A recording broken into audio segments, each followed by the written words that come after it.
Olá, irmãos e irmãs em Cristo e os assinantes do canal Defesa do Evangelho. Eu gostaria de pedir a sua contribuição para que esse canal alcançasse mais vidas, mais cidades e mais países. Você sabe que o YouTube tem algumas políticas e normas que, se não forem seguidas, todo o nosso trabalho tem pouco resultado. Por exemplo, uma pesquisa foi feita que metade das pessoas que nos assistem não são assinantes do canal Defesa do Evangelho. Isso faz para nós toda a diferença.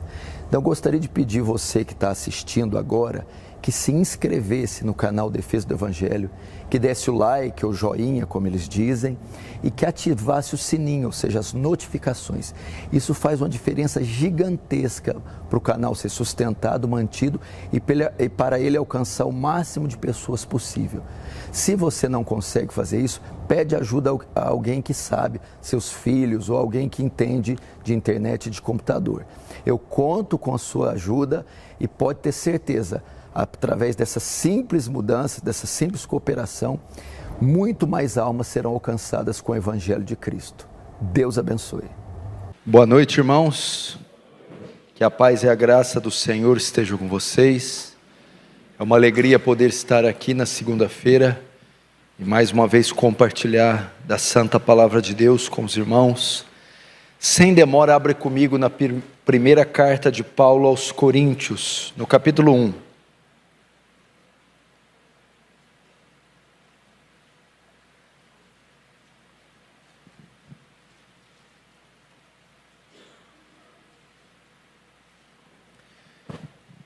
Primeira carta de Paulo aos Coríntios, no capítulo 1, vamos fazer a leitura a partir do verso 3. Bendito seja o Deus e Pai de nosso Senhor Jesus Cristo, o Pai de misericórdias e o Deus de toda consolação. É Ele quem nos conforta em toda a tribulação, para podermos consolar os que estiverem em qualquer angústia, com a consolação com que nós mesmos somos contemplados ou consolados por Deus. Porque assim como os sofrimentos de Cristo se manifestam em grande medida a nosso favor, assim também a nossa consolação transborda por meio de Cristo. Mas se somos atribulados, é para o vosso conforto e salvação. E se somos confortados, é também para o vosso conforto, o qual se torna eficaz, suportando-vos com paciência os mesmos sofrimentos que nós também padecemos. A nossa esperança a respeito de vós está firme, sabendo que, como sois participantes dos sofrimentos, assim o sereis da consolação. Até aí, deixa aberto aí, não feche apenas os olhos para uma rápida oração. Pai Santo, são tempos difíceis. Assiste-nos essa noite em nossas fraquezas. Tenha compaixão de nós, da nossa mortalidade, insignificância, pequenez. Tem compaixão, somos fracos. Estende a tua mão amorosa, indulgente, providente, aqui nesse local e alcança todos que estão aqui e que nos acompanham em toda parte do Brasil e fora dele, despejando a sua graça. Oh Deus, lembra-te de nós, não se esquece de nós, Senhor. Lembra-te do pacto que fizeste conosco, de estar conosco até a consumação dos séculos. Receba a glória para si, Senhor. Faz teu reino avançar e nos conforma à imagem do seu Filho, em nome de Jesus. Amém. Irmãos,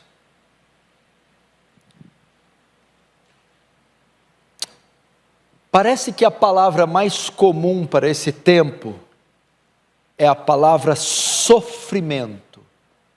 Sofrimento. Essa palavra está em alta nos últimos dias. E eu não preciso explicar a você quais as razões disso. Elas estão claras e evidentes. Nós já lidamos e lutamos e sofremos com uma enormidade de situações que nos acompanham.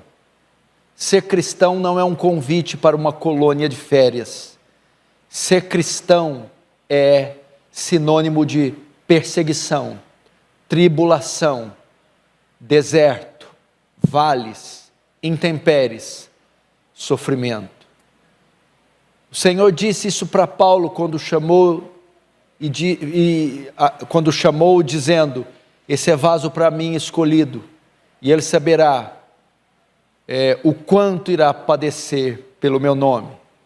Ou confirmando o ânimo dos discípulos, porque importa que por muitas tribulações eles entram no reino. Paulo vai escrever também a Timóteo, no segunda carta, capítulo 4, diz: aflições tais quais eu sofri em Icônio, Listra e Antioquia. Quantas tribulações sofri, mas o Senhor de todas me livrou. E o verso 12 ele vai dizer: os que quiserem viver piamente em Cristo padecerão perseguições. É uma vida de sofrimento. Novamente Paulo diz: e agora ligado pelo Espírito eu vou a Jerusalém, sem saber o que lá me espera, senão o que o Espírito me revela de cidade em cidade, prisões e tribulações. Essa é a marca do crente. Tenho-vos dito isto para que em mim tenhais paz. No mundo tereis aflições, mas tende bom ânimo, eu venci o mundo. Salmo 34 diz que muitas são as aflições do justo, mas o Senhor de todas o livra. Essa é a nossa marca. E parece que nesses últimos dias essa palavra tem recebido um novo sentido, um sentido mais amplo, mais profundo. Nós estamos mais familiarizados com a palavra sofrimento, porque nós temos sentido na pele a vara, o chicote de Jeová, disciplinando todas as nações, quer pagãs, quer justos, quer ímpios. Todos estão passando pela correção do Senhor, pela disciplina do Senhor, e todos estão encarando a carranca do sofrimento, e ele tem se tornado comum. Entretanto, ainda que seja normal, que a Bíblia tenha previsto isso, que seja comum aos cristãos, existem determinados períodos, fases ou situações, que somos submetidos a sofrimentos fora do comum, além daqueles normais, além daqueles cotidianos. São tribulações, vales extremamente intensos. É o dia mau.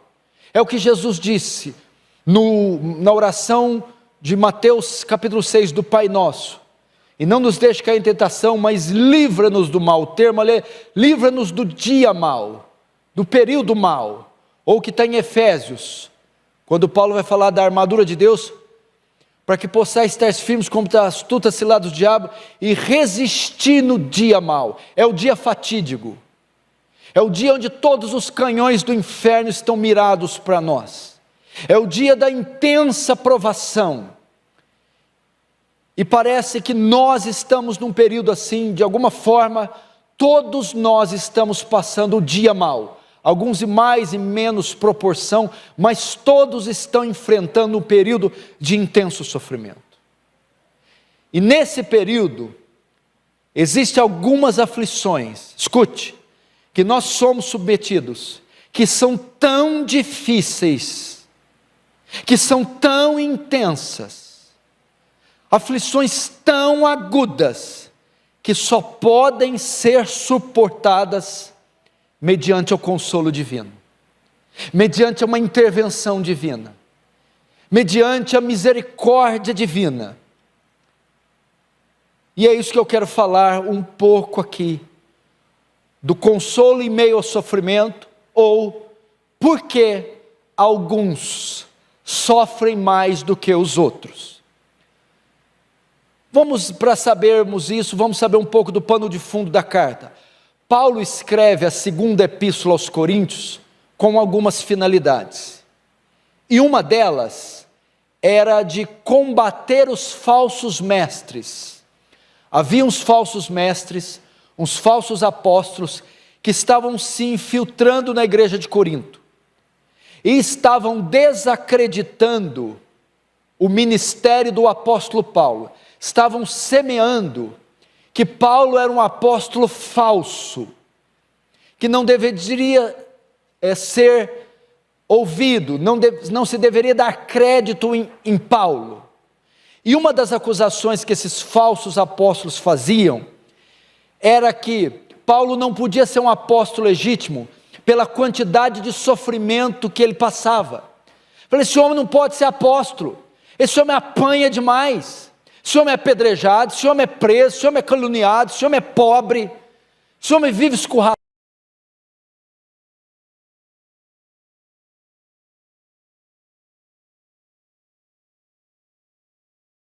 O lado persegue ele, o conselho da igreja persegue ele, o presbitério persegue ele, ninguém gosta desse homem. Aí o que Paulo vai fazer? Uma das finalidades da carta é apresentar sua defesa perante os coríntios, dizendo, não, eu sou um apóstolo verdadeiro, e essas tribulações e sofrimentos que eu passo, isso não negam, não diminui o meu ofício. E nessa defesa que Paulo vai fazer do seu apostolado, ele vai trazer um rico ensino para nós no tocante ao sofrimento. Primeiro princípio que Paulo vai ensinar aqui, com relação ao sofrimento, é o louvor. É o louvor.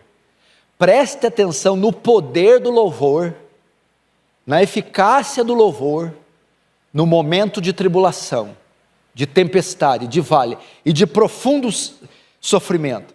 Verso 3 diz assim: bendito seja o Deus e Pai de nosso Senhor Jesus Cristo. Até aí. Paulo estava passando um sofrimento terrível, no verso 8, porque não queremos, irmãos, que ignoreis a natureza da tribulação que nos sobreveio sobre a Ásia, porquanto foi acima das nossas forças, a ponto de desesperarmos da vida.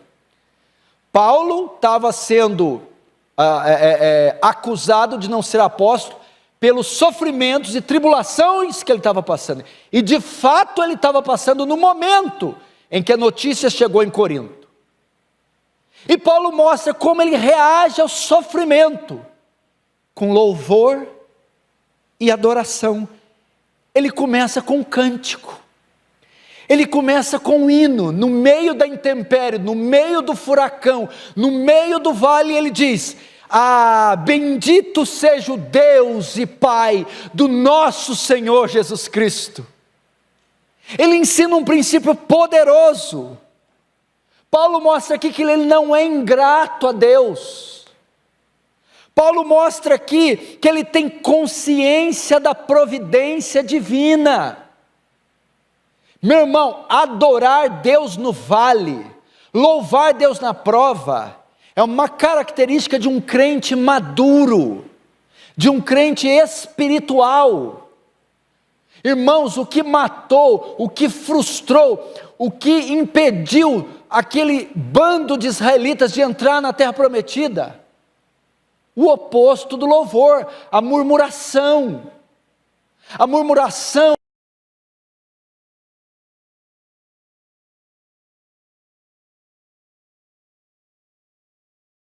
prova de carnalidade, de superficialidade e até de inconversão, porque eles estavam sendo submetidos a um escaldante deserto.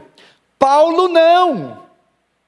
E diga-se de passagem, é a característica muito crente quando sofre, questiona Deus, pragueja, lança impropérios diante de Deus, murmura, vacila na fé, questiona a fé.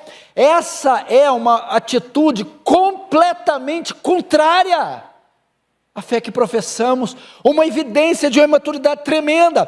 Paulo não. Paulo louva, Paulo adora.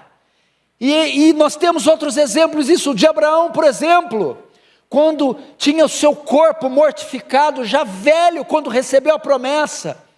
O texto diz: Abraão não duvidou da promessa por incredulidade, mas foi fortificado na fé, dando glória a Deus, louvando.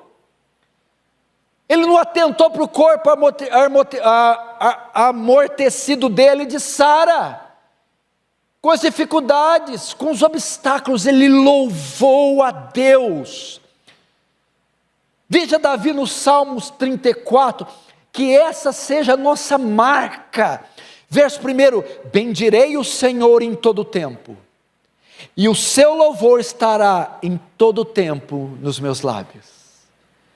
Bendirei o Senhor em todo o tempo, e em todo o tempo estará o seu louvor em meus lábios. Louva a Deus, meu irmão. Paulo e Silas em Filipos, por volta da meia-noite, Paulo e Silas oravam e cantavam louvores a Deus, e os demais companheiros da prisão escutavam. Veja só em que contexto que eles cantavam, depois que foram açoitados severamente, depois que foram carcerados e acorrentados.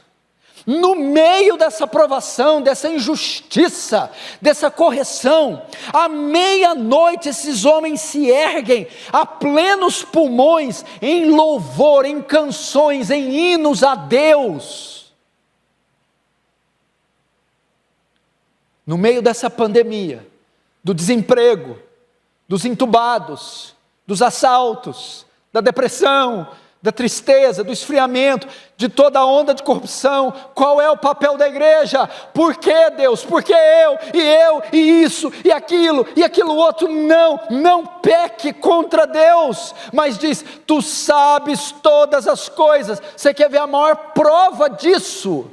De uns cristãos mais maduros, o homem que mais sofreu na Bíblia, perdeu junta de bois, perdeu junta de camelos, perdeu as ovelhas, perdeu a plantação, perdeu 10 filhos, Jó foi destroçado, e como se não bastasse, foi ferido de uma chaga do alto da cabeça à planta dos pés.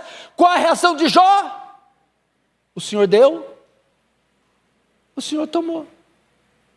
Nu saí do ventre da minha mãe, nu irei para lá. Agora, veja a apoteose do crente maduro. Eu não estou falando de você não, roubaram a tua carteira, quebraram o vidro do teu carro e pegaram aquela bolsa falsa do Louis Vuitton. Estou falando disso não, sentiu um caroço e foi ver, era um bicho de pé, uma janete, ai provação. Eu estou falando de velar em 10 urnas os filhos, 10 caixões. Eu estou falando do homem mais rico da terra, da noite para o dia se tornar o mais pobre. Eu não estou falando de uma escoliose, eu estou falando de uma úlcera, que tinha que se coçar com telhas. Olha Jó, é a mesma coisa que entrar aqui e botar fogo em Pinheiros, queimar tudo, arrebentar com tudo, mas eu estou dizendo tudo, até o paletózinho velho do pastor Erival, não sobra nada, e o presbitério ainda para na porta e fala assim, get out, vaza, volta para o Nordeste. Sabe o que ele tem que falar? Olha a apoteose. A mulher vem, aquela filha do, Deus te guarde de casar com a mulher dessa, ainda conserva a tua integridade, amaldiçoa o teu Deus e morre. Olha a declaração de Jó, não recebemos de Deus o bem, não receberíamos também o mal? O Senhor deu, o Senhor tomou. Meu Deus do céu, olha a consciência da soberania. Mas não foi ladrão, não foi Satanás, não foi bandido, não foi fogo, não foi. Deus envia o bem, Deus também envia o mal. Eu louvo a Deus quando Ele manda chuva, e louvo a Deus quando Ele manda seca. Eu louvo a Deus quando tenho colheita e abundância, e louvo a Deus quando eu tenho prejuízo. Primeiro princípio, louve a Deus. Segundo, ensinamento de Paulo no tocante ao sofrimento. Paulo agora vai discorrer, ele vai ensinar a origem da misericórdia. A origem da misericórdia. O que é misericórdia? Primeiro vamos aprender. O que é misericórdia? Misericórdia compreende duas coisas. Primeiro, misericórdia é alívio da dor, trazer alívio da dor, alívio do sofrimento, poupar alguém do sofrimento. E a misericórdia, ela manifestada numa pessoa, ela é assim, eu me compadecer da dor alheia, é o sentimento que acomete alguém pela miséria alheia, é o sentimento de pesar, de dor. Então sentir misericórdia, ter misericórdia, é ser tomado de um profundo sentimento de compaixão pela miséria, o sofrimento alheio. Mas a misericórdia não fica só no campo do sentimento. O misericordioso não só sofre, sente o sofrimento alheio, como a misericórdia se manifesta em atitude. Aquele sentimento de compaixão pelo sofrimento alheio é transformado em obras. Ele vai agir para aliviar o sofrimento de alguém. Da onde a misericórdia tem sua origem? Paulo vai dizer: bendito seja o Deus e Pai do nosso Senhor Jesus Cristo, o Pai das misericórdias. A misericórdia tem a sua origem em Deus. Deus é o Pai, é a fonte, é o nascedouro das misericórdias, é um dos seus atributos mais formidáveis, é a capacidade que Deus tem de sentir pesar pelos nossos sofrimentos, de se entristecer com a nossa condição, de se compadecer dos nossos sofrimentos, das nossas intempéries, da nossa tribulação. É Deus trazer alívio da nossa dor. Lamentações 3:22 diz um pouco sobre a origem da misericórdia. As misericórdias do Senhor são a causa de não sermos consumidos. Veja, as misericórdias são dele. Cabe a Ele se compadecer, Ele decidiu se compadecer. Salmo 145:9, o Senhor é bom para todos, e as suas ternas misericórdias permeiam todas as suas obras. Salmo 86:15, mas tu, Senhor, é um Deus compassivo e cheio de misericórdia. É o sentimento que Deus tem para com a sua criação. Deus não está sentado. Quando a teologia reformada enaltece a soberania de Deus, a grandeza e os atributos de Deus como ninguém, mas às vezes dá uma ideia de um Deus extremamente perfeccionista, exaltado, soberano, santo, claro, mas Ele é um Deus que tem todos esses atributos, mas é um Deus também que não está num trono com o rosto retesado, como um general imponente, ordenando e coordenando a terra com rigidez. Deus, Ele está no seu trono.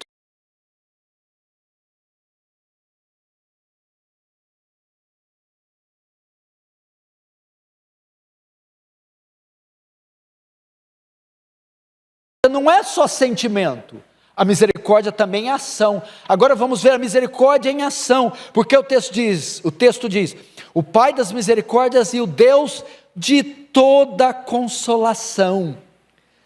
A misericórdia em ação, essa misericórdia se manifesta em consolo. Por ser misericordioso, Deus também é consolador. O que significa isso? É um termo derivado da palavra paraclete, ou paracletos, que quer dizer aquele que vem para estar ao nosso lado, com o fim de ajudar. Deus é o Deus que sente misericórdia e manifesta no ato de estar do nosso lado para nos ajudar, para nos consolar. A palavra consolo quer dizer aliviar, acalmar, animar, também fala de livrar. Então o sentimento que Deus tem, a compaixão que Deus tem pelo nosso sofrimento é acompanhada da ação poderosa em nos aliviar, em nos livrar, em nos animar. Ele é o Deus do consolo. Isaías 51:12. Eu sou aquele que vos consola.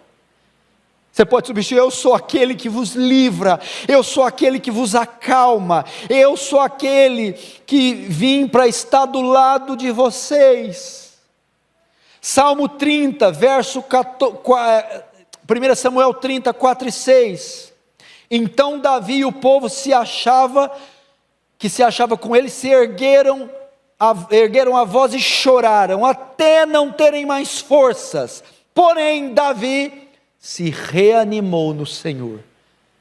Deus sentiu misericórdia de Davi, por Ziclag ter sido saqueada, espoliada, queimada, e as mulheres ser levadas, o sentimento. Mas Deus o consolou, a misericórdia em ação.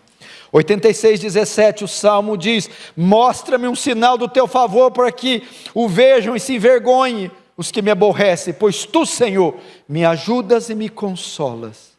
Você quer ver uma cena da misericórdia em ação? O sentimento, misericórdia, e o consolo, ação. Êxodo 3, 430 anos de cativeiro, servidão pesada, sob o jugo de Faraó. Êxodo 3, Moisés sobe o monte Sinai e fala com Deus diante da sarça, e Deus diz: certamente tenho ouvido o clamor dos meus filhos, porque senti as suas dores. Ouvi, senti. Olha, ele escuta o clamor, escuta o gemido e sente. Olha que palavra forte: senti. Isso é misericórdia. Agora a ação: e desci a fim de livrá-los. O sentimento que Deus tem para conosco é refletido em ações.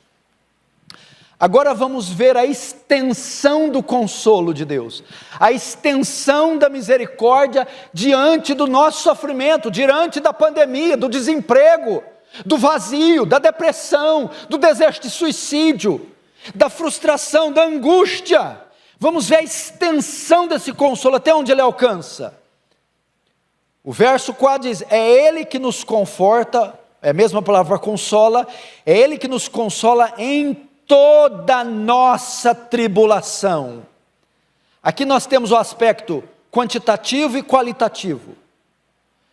Qual a extensão desse consolo? Primeiro, qualidade. É Ele que nos consola em toda. Não importa quantas tribulações, não importa o número das tribulações, o número das perseguições, a quantidade de sofrimento que formos submetidos, seja quantas forem, haverá consolo de Deus para todas elas. Você diz: não é possível, eu já sofri tanto, eu já me meti em tanta enrascada, perseguição, Deus já me livrou tanto, será possível que Ele vai me livrar mais essa vez? Pois eu digo a você: sim, Ele vai. Fala da quantidade: tantas quanto forem necessárias, tantos quantos forem os inimigos.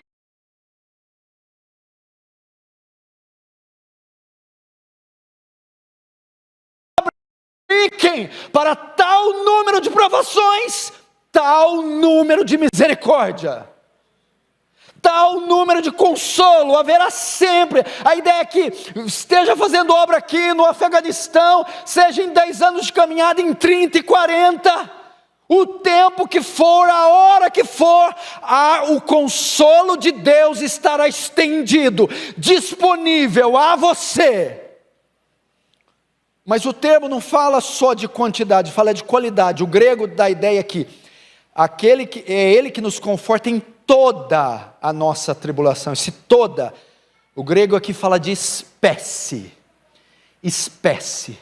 Fala também da intensidade, da diversidade. As palavras aqui quer dizer, é Ele que nos conforta em qualquer espécie de tribulação.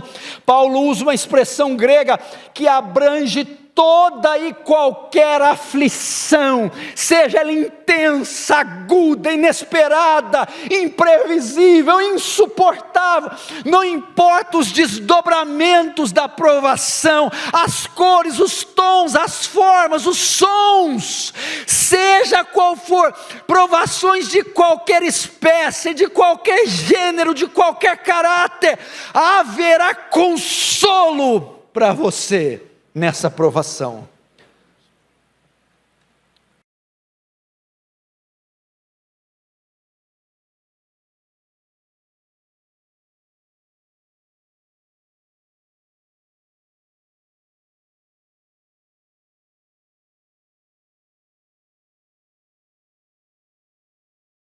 Se por um caminho vierem contra você, por 7 fugirão de você. Maior é os que estão conosco do que os que estão com eles. Maior é o que está em nós do que aquele que está no mundo.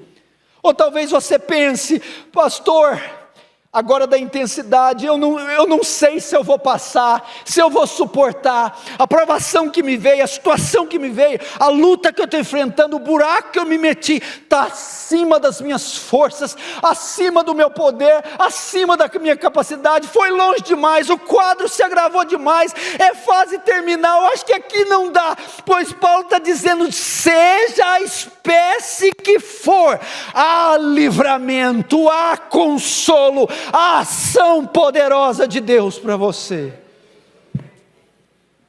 Não pense dessa forma, é Satanás que quer que você pense. Quando Moisés tentou Deus, Deus falou: ah, Moisés, haveria alguma coisa difícil para mim? Então você verá se a palavra de Deus se cumpre ou não. Agora Paulo vai mostrar o objetivo do sofrimento seguido do consolo. Agora você vai entender um pouco por que você sofre e por que você é consolado. Porque qual é o objetivo do morde a sopra? Que é morde a sopra, morde a sopra, morde tribulação, sopra consolo. Por que o crente é um morde a sopra? Para quê? Verso 4. Ele quem nos consola em toda a nossa tribulação, para... cláusula de propósito, ok? É uma cláusula de propósito.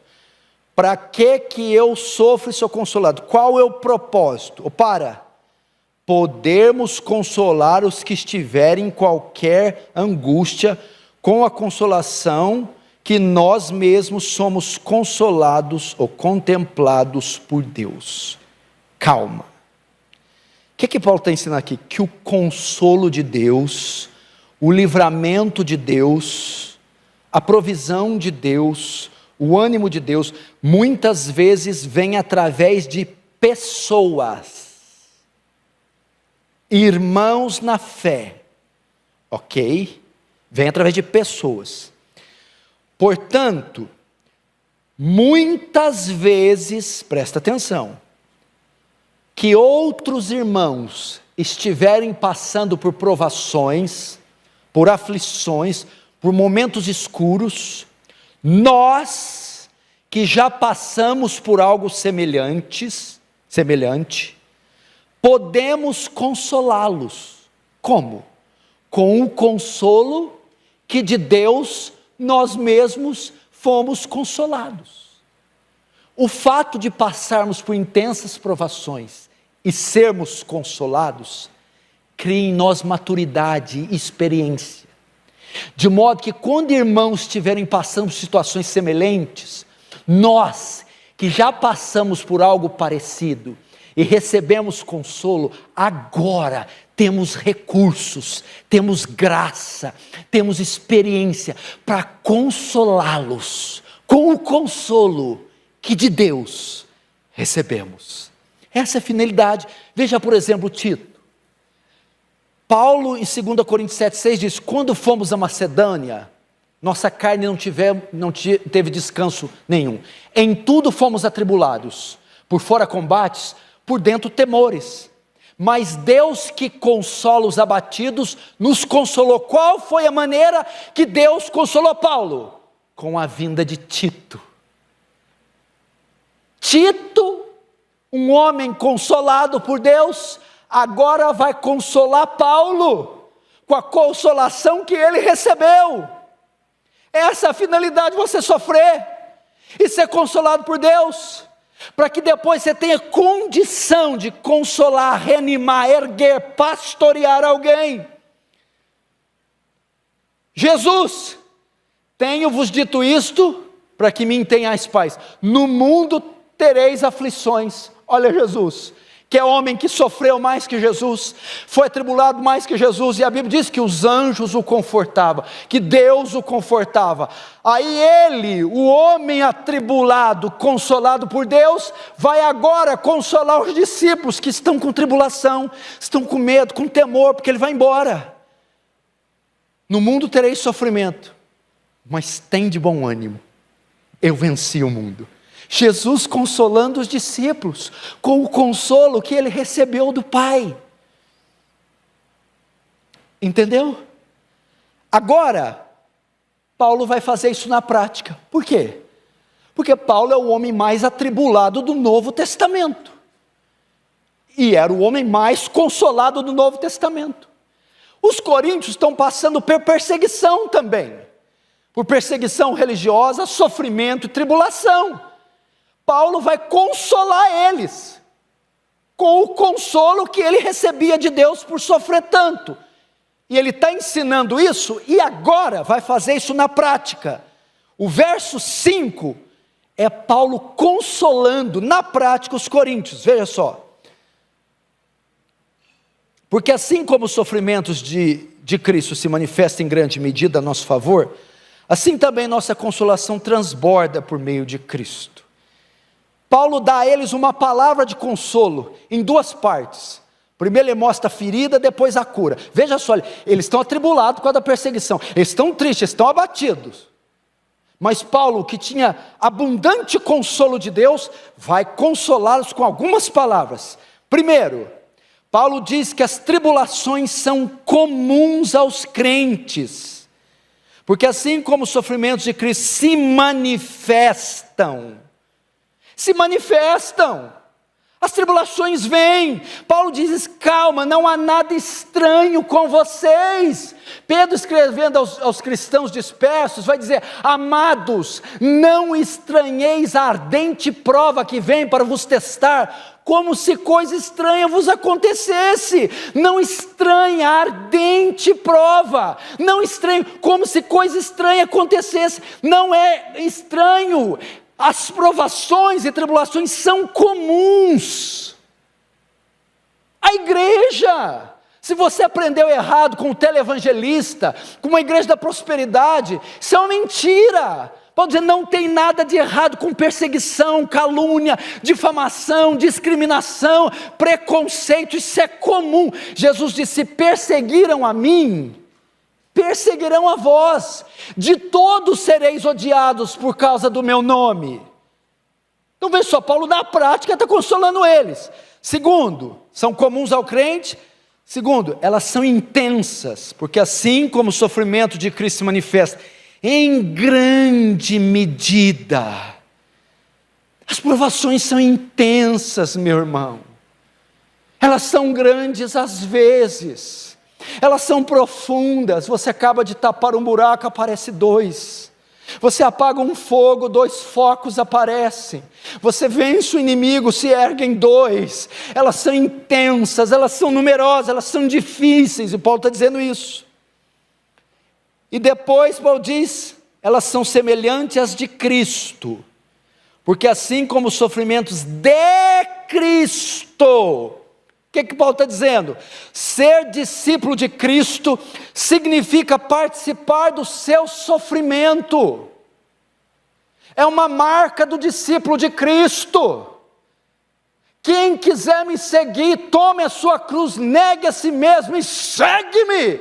Quem achar a sua vida, perdê-la-á. Mas quem por amor de mim perder a sua vida, acha-la. Então está dizendo, Cristo sofreu coisas semelhantes, você está no caminho certo, você está seguindo as pisaduras, o bom discípulo sofre como seu mestre. Ser discípulo é sinônimo de sofrimento. Ele mostrou a enfermidade, ele mordeu, agora ele vai assoprar. Veja só, ele está consolando eles na prática, primeiro situando eles, dando um choque de realidade. Agora ele vai dizer, fiquem tranquilos, fiquem em paz quanto à perseguição que está vindo sobre Corinto, fiquem em paz quanto ao que está acontecendo no Brasil, em São Paulo, com o governo estadual, com a Suprema Corte, com o Congresso. Fiquem tranquilos quanto ao estado de saúde, fiquem tranquilos diante dessa diversidade. Por quê? Primeiro, seremos consolados, porque o texto diz assim,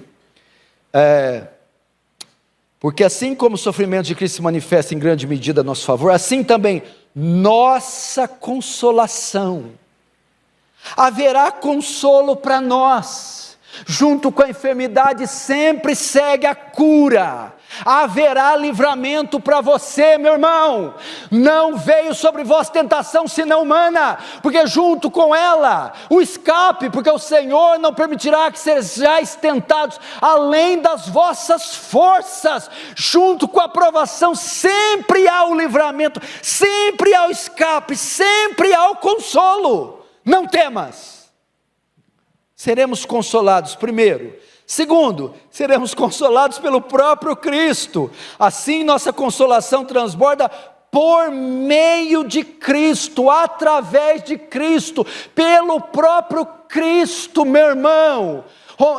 Hebreus capítulo 4, 14 diz, e tendo um grande sumo sacerdote, Jesus Filho de Deus, retenhamos nossa confissão, porque nós não temos um sumo sacerdote que não possa se compadecer das nossas debilidades, mas um que em tudo foi tentado, a nossa semelhança, porém sem pecado, e pode perfeitamente socorrer aqueles que estiverem padecendo alguma tribulação. É o nosso Deus. Ele se encarnou com esse propósito, ser um de nós. Ele passou pelo que você passa, ele sofreu o que você sofre, ele foi tentado em tudo que você é e será tentado. Seremos consolados pelo próprio Cristo. Quando Paulo estava evangelizando e ficou abatido, desanimado, Jesus apareceu e disse, fala e não te cales, pois tenho muito povo nesse lugar. O próprio Cristo. Agora quarto e mais estupendo, presta atenção. Terceiro, a porção de consolo é maior do que a porção de sofrimento, porque o texto diz, assim também a nossa consolação transborda. A Bíblia diz assim, que o sofrimento se manifesta em grande medida, é muito, mas o consolo transborda. A ideia é que onde abundou o pecado, superabundou a graça. O sofrimento pode ser grande, intenso, gigantesco, mas o consolo, ele abunda. O consolo excede em muito a tribulação, ele transborda, meu irmão. Então, para você que está sofrendo, seja o diabo que for, intenso, numérico, extenso, Deus há de enviar consolo, ele próprio virá, e o consolo, o livramento, a misericórdia excederá em muito a tribulação. A ideia de Paulo aqui é, da mesma forma que eu sofro por causa de Cristo, eu serei consolado pelo próprio Cristo. Amém? Lembra a sogra de Pedro? Estava acamada, enferma. A Bíblia diz, ele foi até a casa, pegou na mão dela e a curou. Eu quero dizer para as sogras de Pedros que estão aqui sofrendo, comorbidades na alma e no corpo, no casamento, na família, perdidos. E você cumpriu a primeira parte do versículo. O sofrimento se manifesta em grande medida. O Senhor prometeu que o livramento excede, o consolo excede o sofrimento, e que é o próprio Cristo quem vai. Pois então, espere. Quem sabe Ele não esteja a caminho da sua casa. Quem sabe você já não possa ouvir os seus passos a entrar já nos teus átrios e a bater na sua porta. Então Ele entrar nos teus aposentos e tomar pela tua mão e a febre te deixar.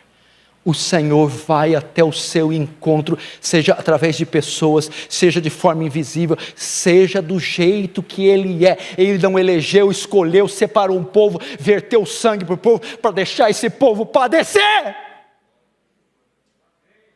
Eu sou Deus que te guarda. Por ti dei o Egito e a Etiópia. Não temas, pois eu te remi. É isso que Ele diz. Ele há de cumprir cada termo da aliança e do pacto que Ele fez com você.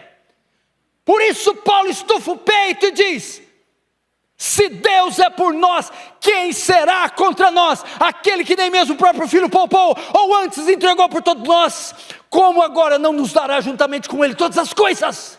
Quem intentará acusação contra os escolhidos de Deus? É Deus quem os justifica. E quem os condenará? Pois foi Cristo quem morreu, ressuscitou, está à destra do Pai e intercede por nós. Quem nos separará do amor de Cristo? Será tribulação, angústia, perseguição, fome, nudez, perigo ou espada?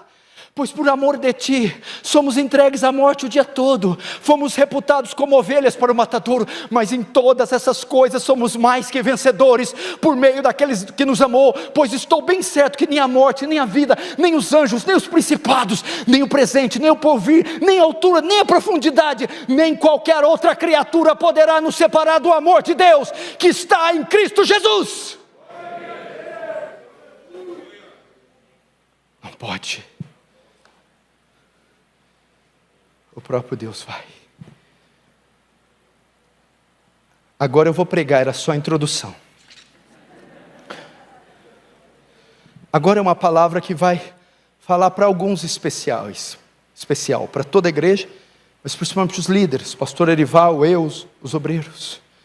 Agora vamos ver a razão por que alguns sofrem mais. Verso 6. Mas se somos atribulados, é para o vosso conforto, o qual se torna eficaz. Não, se somos confortados, é também para o vosso conforto, o qual se torna eficaz, suportando vós, com paciência, os mesmos sofrimentos que nós também padecemos. Presta atenção, por que alguns sofrem mais? Veja só, ele está fazendo a sua defesa. Porque esse homem apanha igual um cachorro. Naturalmente, se ele está fazendo a sua defesa, os mesmos sofrimentos que ele passava, não eram os mesmos de Corinto. Senão, se fossem os mesmos, estaríamos questionando também a igreja de Corinto. Então, o sofrimento, as tribulações que os crentes de Corinto passavam, eram menores. Paulo sofria muito mais, por isso eles estavam perseguindo, questionando o apostolado de Paulo. Agora Paulo vai explicar por que ele sofre mais. Agora eu vou explicar por que alguns pastores são perseguidos, tem tribulação, vivem passando dificuldade, são caluniados. Por que tem maridos, pais de família que sofrem tanto, presbíteros, missionários? Por quê? Presta atenção. Alguns passam por intensas provações para benefício de outros. Paulo está explicando por que alguns sofrem mais, no caso, ele aqui. Verso 6, mas se somos atribulados, é para vosso conforto. O que é isso? Quanto mais sofremos, mais amadurecemos. Quanto mais sofremos, mais consolo de Deus recebemos. Então mais condição temos de ajudar outros que estão sofrendo. E Paulo vai dizer, sabe por que eu sofro tanto? Por que eu sou atribulado? É para vosso conforto. É para ter como ajudar a igreja. É para que eu tenha recursos, maturidade de ajudar vocês. Se somos atribulados, é para vosso conforto. E se somos consolados com a tribulação, também é para vosso conforto. É por isso que pastores não têm sossego. É por isso que líderes de grupos não têm sossego. É por isso que pais que estão à frente. Por quê? Para que aquele homem com a tribulação que sofre, com a perseguição, e geme, e chora, e Deus o livra, ele vai adquirindo marcas, vai engrossando o casco, vai amadurecendo, para que depois esteja diante de uma igreja e consiga consolá-la, consiga aconselhar um casal, consiga apaziguar uma contenda, consiga lidar com a reunião ministerial, consiga lidar com conflitos. Aí Corinto está dizendo, Paulo está dizendo para Corinto, eu não sou escorraçado e apanho desse jeito, não é porque eu sou um falso apóstolo, porque Deus não me ama. Isso acontece para vosso consolo.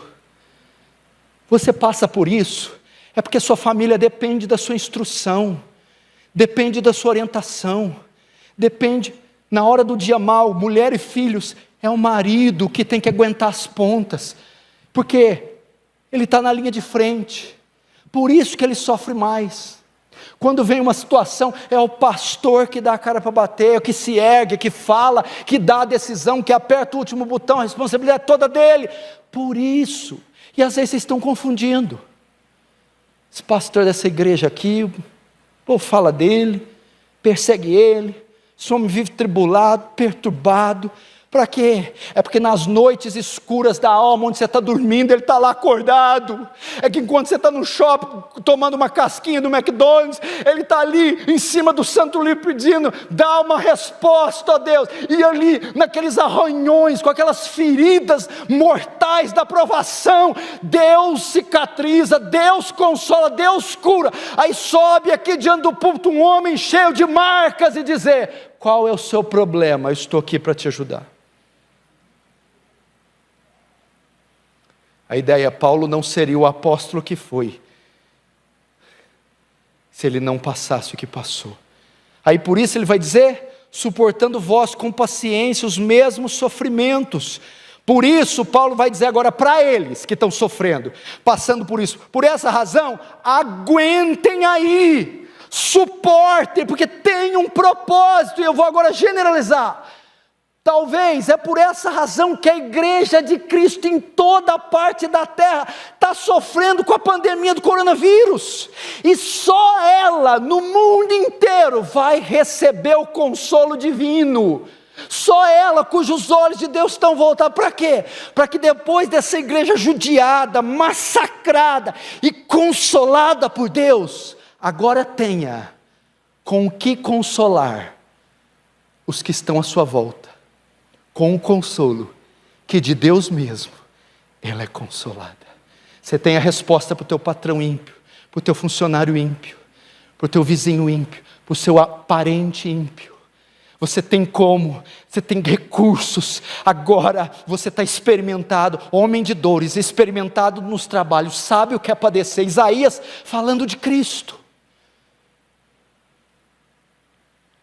Por essa razão, essa palavra aqui, ela não é para vocês, ela não foi para a igreja, ela é minha, ela foi para mim, porque eu estava aqui, desculpa o ditado chulo, no fio da rabiola, com tremenda angústia. Eu falei, Deus, por quê? Aí Deus disse, eu fui levado a esse texto, me deleitei nele. É por essa razão que alguns sofrem. Joel Bick, quando esteve em nossa cidade, conversei com ele sobre isso. Ele pegou no meu braço com aquele olhar paternal, aquela doçura puritana que só ele tem. Paulo, quando Deus vai usar alguém, e Ele usa muito um homem Ele vai fazer esse homem em 1000 pedaços. Paulo, é para a multidão que está à sua frente receber consolo, é que você passa por isso. Aí eu fui consolado. Aí teve significado o meu sofrimento, fez sentido. É para que a hora que eu passar o arado, o trator em cima, e dar ré, e fizer você de 1000 pedaços, e você na calada da noite, dias e dias, clamar por misericórdia, e eu vim, e abundar, e superabundar o consolo, você então possa estar diante da igreja, em um congresso, em uma conferência, em um país, em uma missão, com uma pessoa só na rua, e possa consolá-lo com um consolo que de Deus mesmo você é consolado. Amém? Então, Paulo está dizendo para vocês, suportem aí, aguentem aí, tem um propósito, passar por tudo isso, aguenta. E qual o propósito, pastor? Ajudar muitos que estão ao seu redor, e que dependem de você, de modo que se você cair, sucumbir, ai deles. Agora Paulo vai encerrar com uma palavra de encorajamento, verso 7, o irmão já quiser vir aqui no teclado, na flauta, já a gente pode. A nossa esperança a respeito de vós está firme. O que Paulo está querendo dizer? Eu tenho certeza quanto ao consolo de vocês, sabendo que como sois participantes de sofrimentos, assim o sereis da consolação. Paulo, quando ele diz assim, a nossa esperança a respeito de vós está firme, Paulo está dizendo, eu sei que vocês não vão sucumbir. É a mesma palavra que eu dou para vocês. Eu sei que essa situação não vai tragar vocês, que essa pandemia não vai arrastar a igreja.